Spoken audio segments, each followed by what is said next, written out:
Good morning, Ambassador, and my fellow panelists. Just confirming that you can hear me. Just let me know if you can hear me. Yes, we can hear you clearly. Fantastic. Well, for me, it's morning, so therefore, I don't have the same challenges after lunch that you do. So hopefully, I can provide a bit of energy that will keep you awake during the session. Today, I want to kind of speak to you. On how do we cultivate business leaders for focus on people. And I heard part of the session this morning, and we talked about whether AI would replace the human being. And the reality is that everything we do in technology is driven by people. It is driven for people. It is done by people, for people, to facilitate people. So at the end of the day, while technology is fascinating, and my background is in technology, however, I understand that at the end of the day, we are trying to impact people, we are trying to help people, we are trying to move people in a particular direction, we're trying to get people to do particular things in a particular way. So let me just share my presentation as we walk through today. How do we cultivate business leaders with a focus on people? All right, let me share my screen. Just making sure again that everyone can hear me still. We're still good? All right, so let me share my screen. All right, wonderful. And can you see my screen?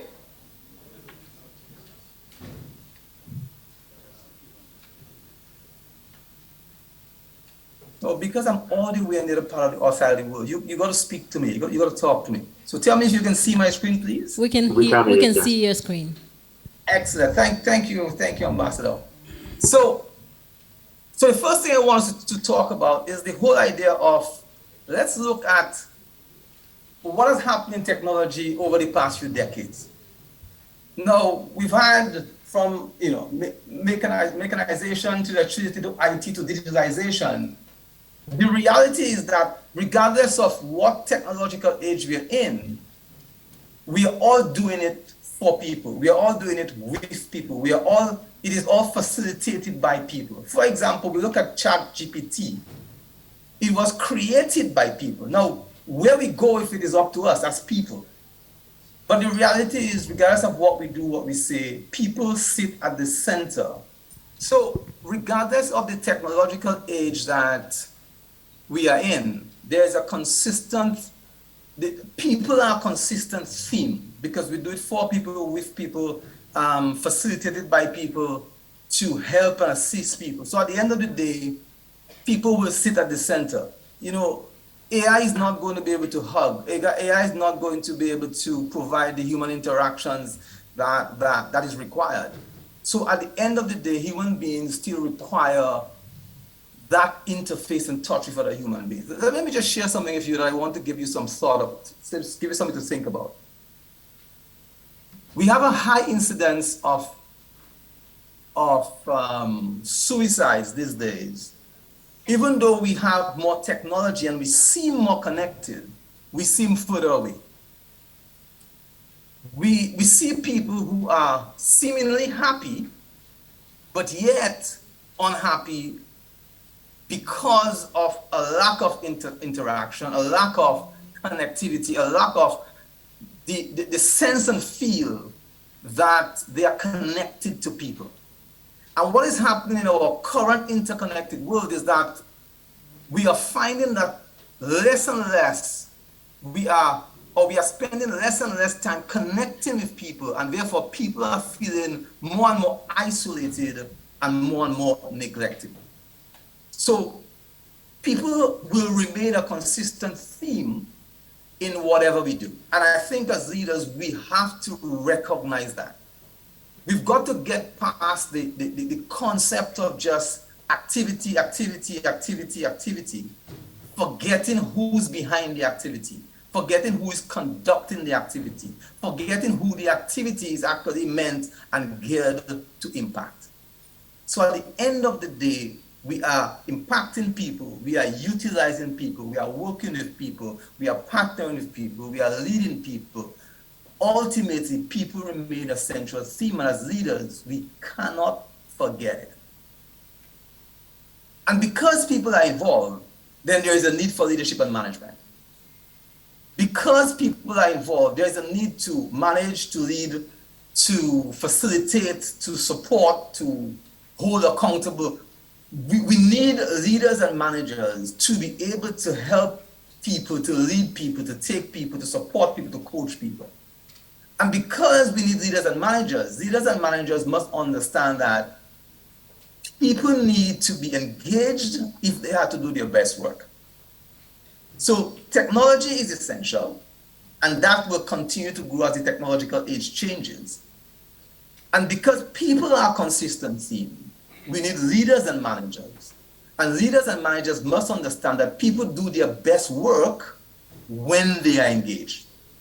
If you think about yourself, do you perform your best when you don't feel your best?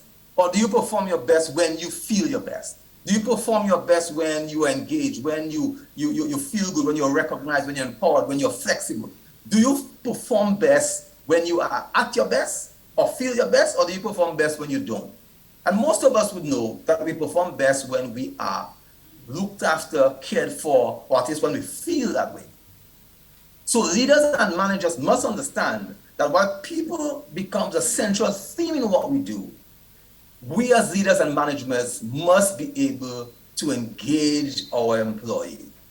Now, engagement is soft, or it can be seen as soft. And sometimes when you speak to CEOs, when you speak to CFOs, we might seem to think that this is a nebulous thing. This is not something that we can measure. This is not something that we can tie back to performance or tie back to efficiency.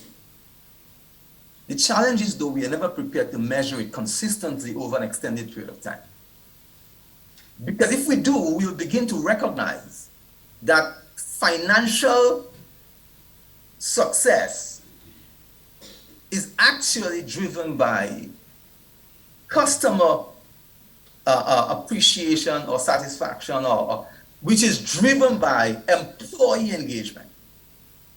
The challenge is there's a lag between employee engagement, customer satisfaction, and financial success.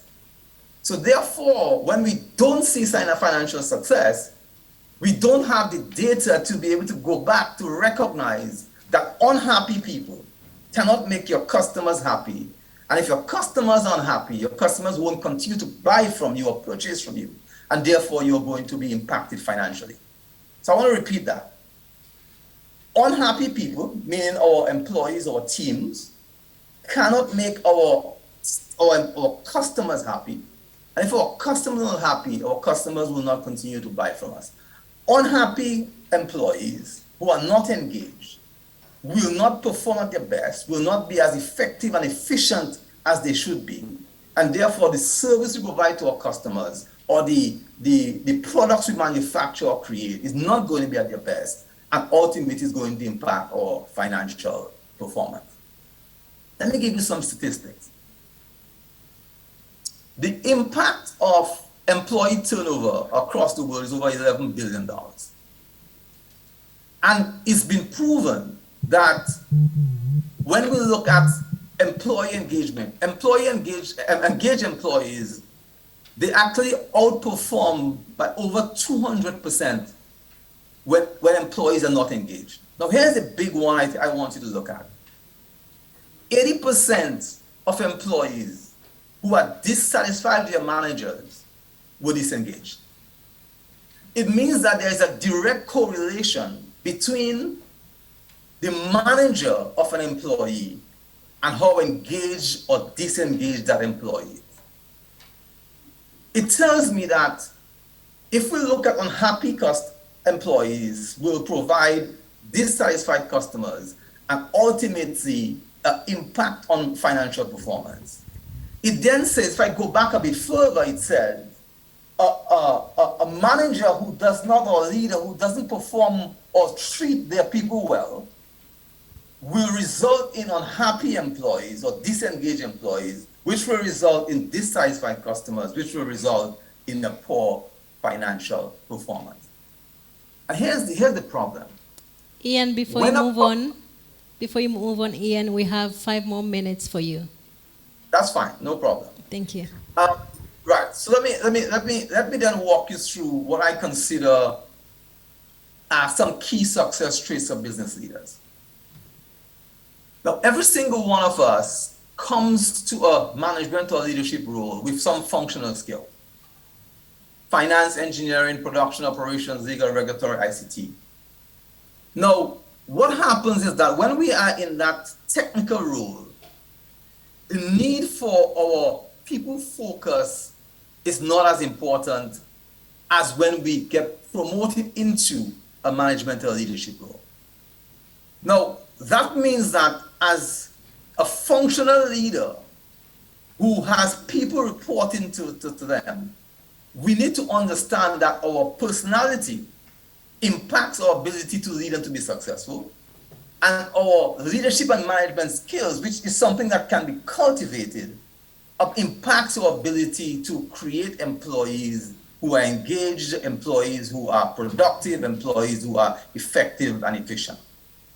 So if we are to create leaders who are people conscious, we need to understand that in addition to our functional skills, we need to understand our personality, our natural tendencies, or cultural proclivities, and see how that impacts our ability to lead and manage and help people.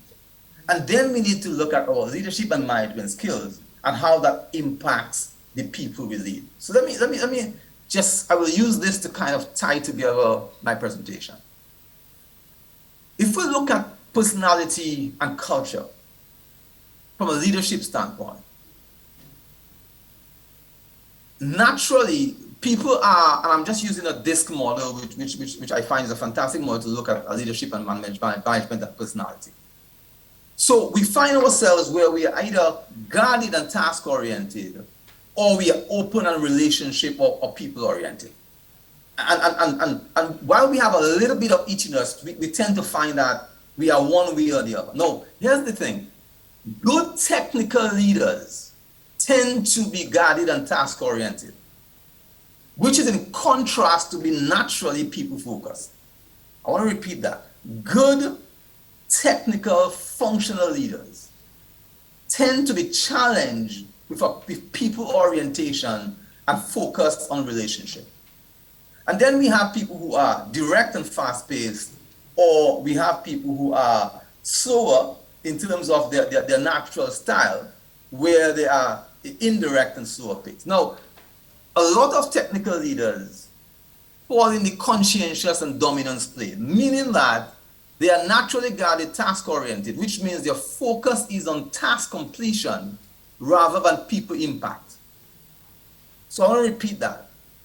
Most technical leaders are focused on task orientation or task completion in comparison to relationship building.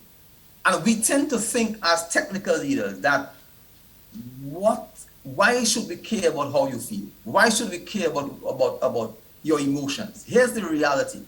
If we want to produce effective, efficient, productive people, we need to learn how to adapt our behavior to be more open and relationship oriented. So in terms of cultivating business leaders that are people focused, we first have to look at the personality of the individual. That's where I believe the HR practitioners, is critical for HR practitioners to be able to recognize when you have a leader who have a natural propensity for task orientation in comparison to open and relationship orientation, and be able to help and to coach and to guide that leader in moving in that direction. Now, the leadership and management skills is another place that I think we give lip service to, but yet we don't spend enough attention on. So in building leaders that are people focused, we need to, one, understand what our functional skills are, because that brings our competence to the role. We need to understand what's our natural personality and our natural cultural orientations, because our cultural perspective is going to cloud, direct, help us to determine how we actually behave. And then we need to cultivate our leadership skills. Let me close with this slide. Here's what my experience has taught me. That we celebrate leaders with functional skills without a people orientation because they get things done. And we ignore when we have leaders who are not people focused because we say they get things done. We speak about leadership skills, but only in theory. We fail to actually discuss the behavior of our leaders when they don't behave in ways that are consistent to growing our people.